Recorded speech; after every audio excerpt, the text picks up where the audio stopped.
Welcome to Pick Up and Deliver, the podcast where I pick up my audio recorder as I step out my front door and deliver an episode to you while I walk the dog.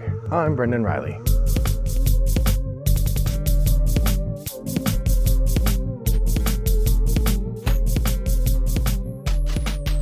Well, good morning, listeners. It's a lovely day here in suburban Chicago.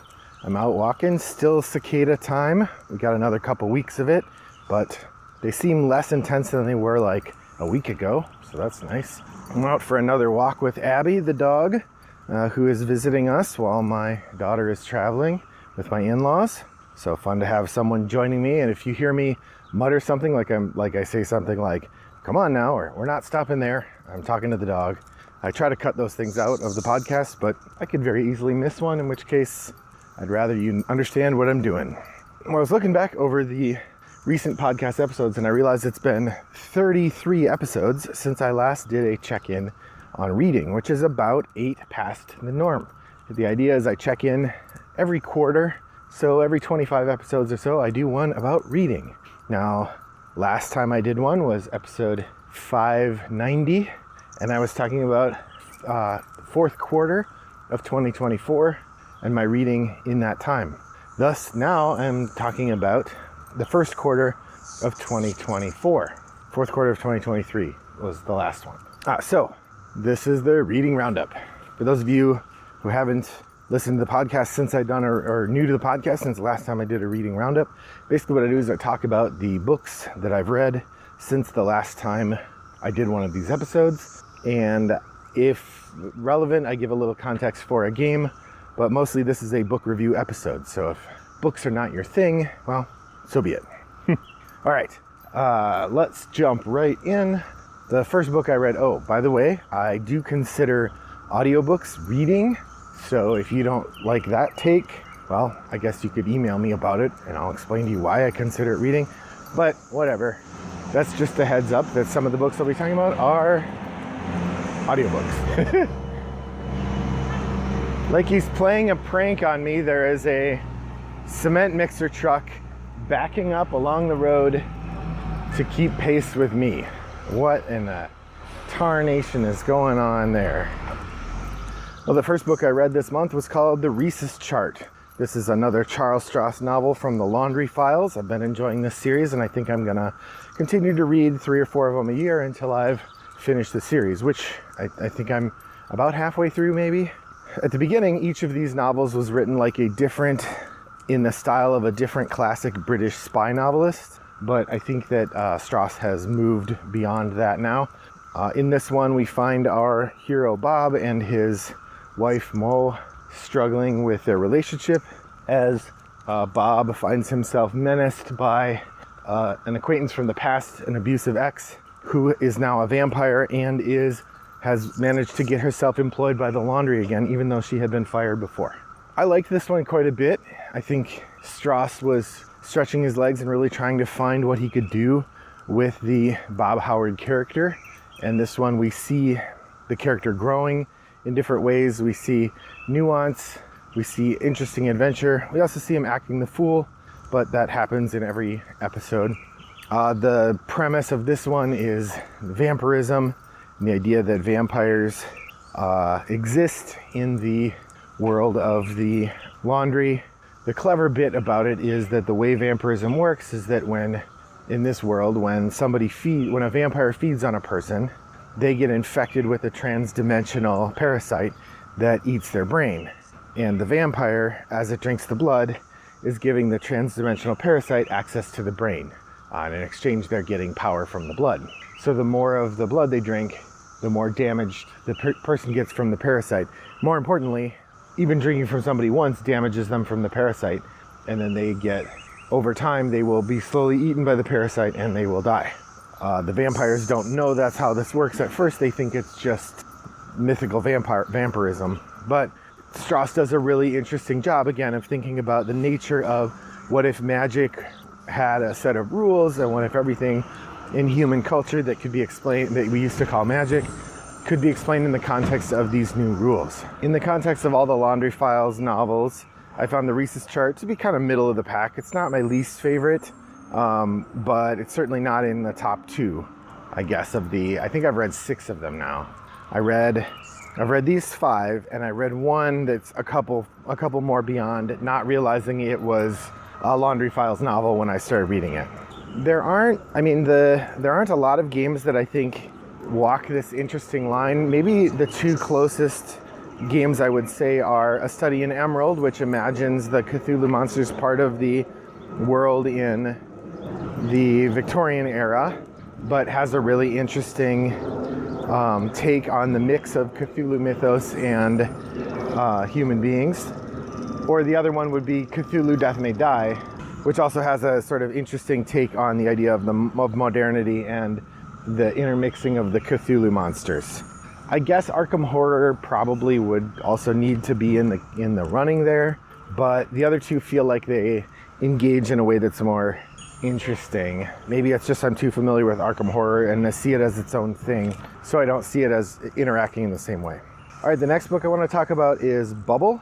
Bubble is a graphic novel which I encountered first as a podcast, and I'm not sure whether it was written as a podcast and then refashioned as a graphic novel, or if it was written as a graphic novel first and then made into a podcast. Either way, I thought it was pretty good. The premise is it's the future. There are monsters everywhere, and human beings live in these bubble cities.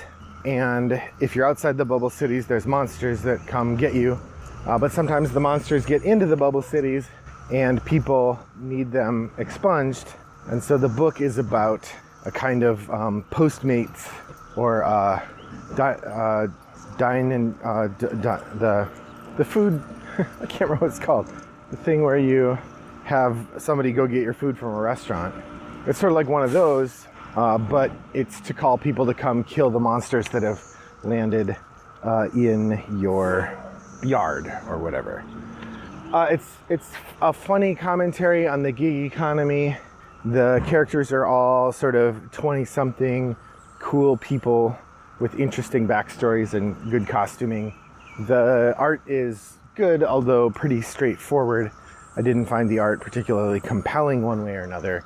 It's sort of more what I would expect a graphic novel to have. I don't know what that means. That was fine. So I don't know that I would recommend it. It was fine. I'm glad I got it from the library and didn't buy it, but it was entertaining. So that's Bubble by Jordan Morris.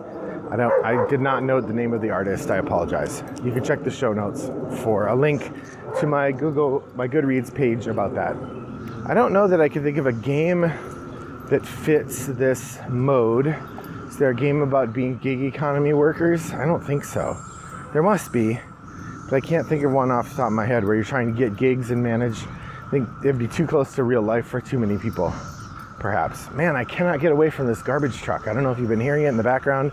I've been trying to stay away or slow down or maneuver so that you don't have to hear it too much, but it seems like no matter where I go, there it is, slamming and banging and making noise when I'm trying to record a podcast. Where do they get off doing hard work while I'm podcasting? Well, the next book I read is called Mickey 7. This is by Edward Ashton. This is one of those ones where I saw it at the bookstore and thought it looked good, but decided I didn't want to buy it, so I got it from the library instead. I do feel a little bad when that happens, because I think part of what you're paying for at the library, or part of what's going on at a bookstore, is you're paying for the privilege of browsing books. And I don't feel good about seeing a book at a bookstore and then getting it from the library. That said, I did buy a book or 2 books at the bookstore when I was there. So it's not like I didn't end up supporting them, but I can't buy every book I see that I would like.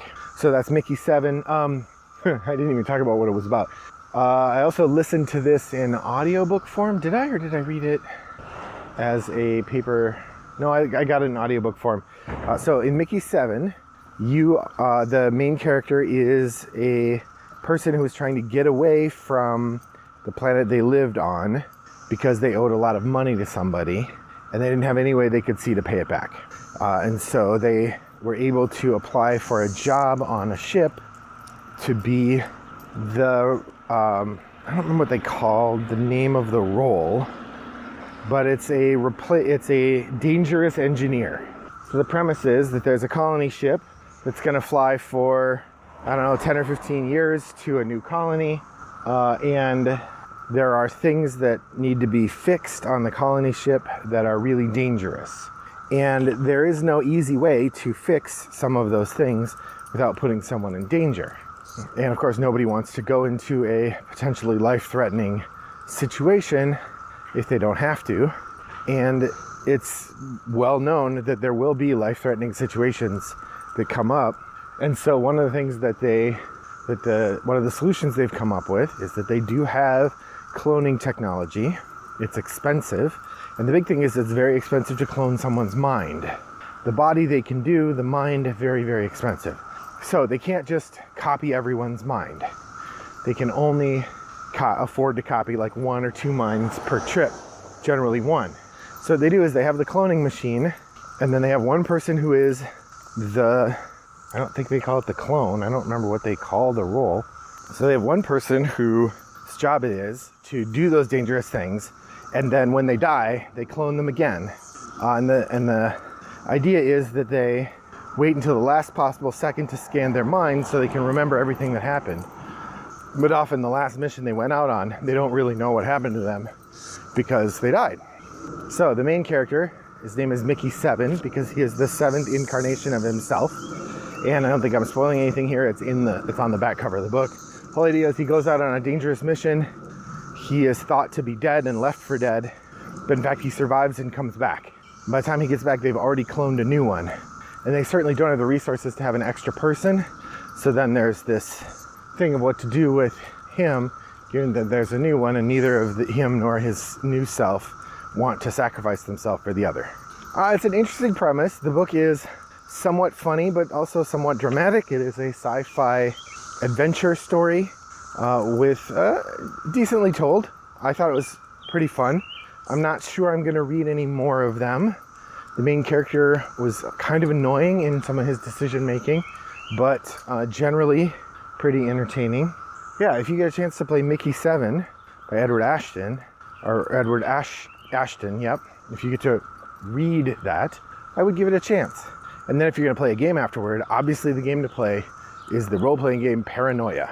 Paranoia is a role-playing game set in the far future where everybody lives in a giant machine-run compound and answers to the machine. Every person gets born naturally, and then when they hit adult age, they get cloned, and there's a thing in your brain that backs up your brain. I don't know how quickly or how often. It's been a while since I've played Paranoia.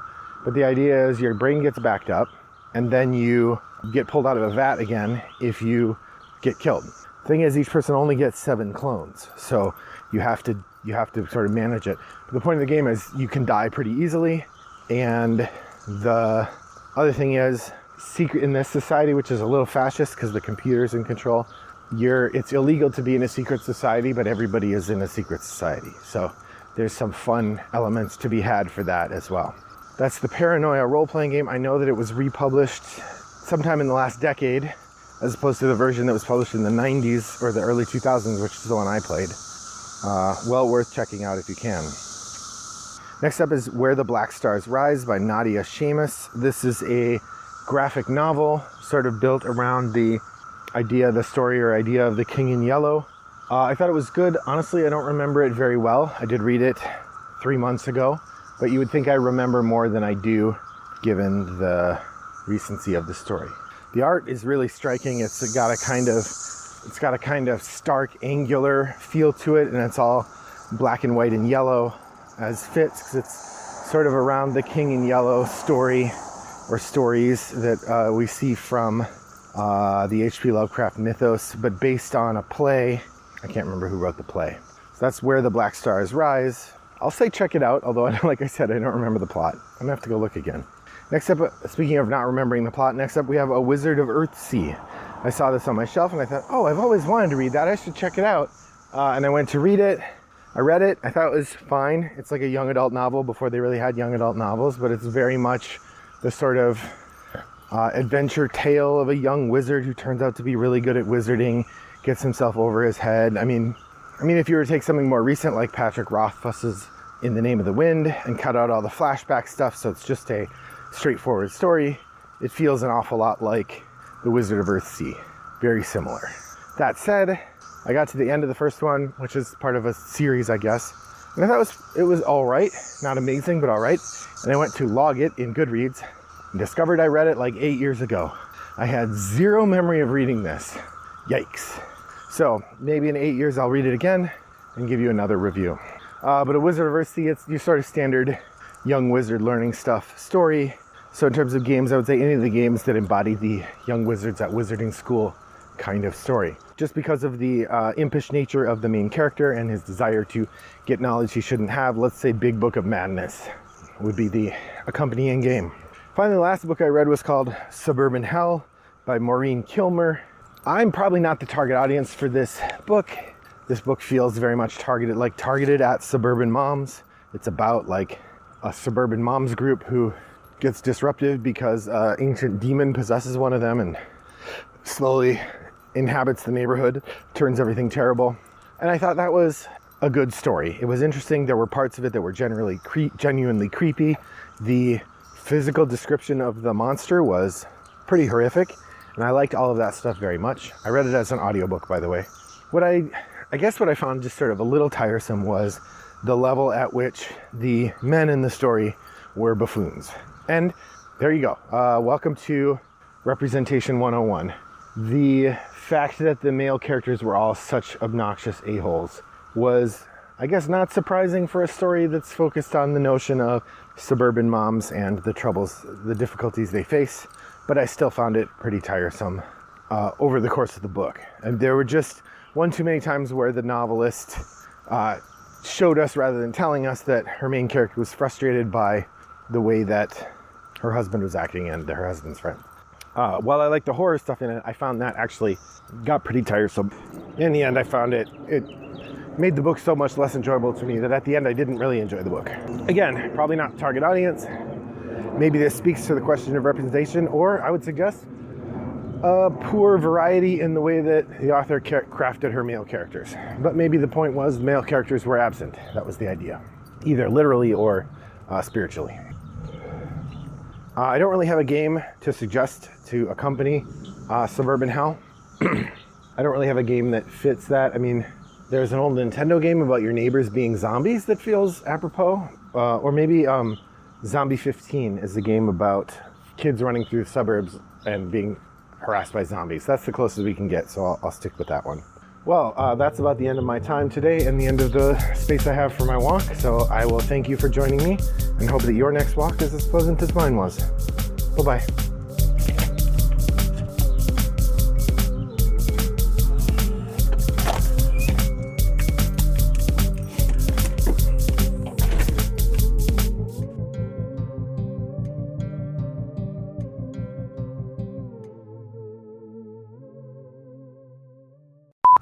Can you stay on the left this time? Can you be on my left side? Over here? Over here? Great. Welcome to Pick Up and Deliver, the podcast where I pick up my audio recorder as I step out on the street. Welcome to Pick Up and Deliver, the podcast where I pick up my audio recorder as I step out with the dog and delivering... Oh, but they are a... cicadas. Brought to you by Rattlebox Games.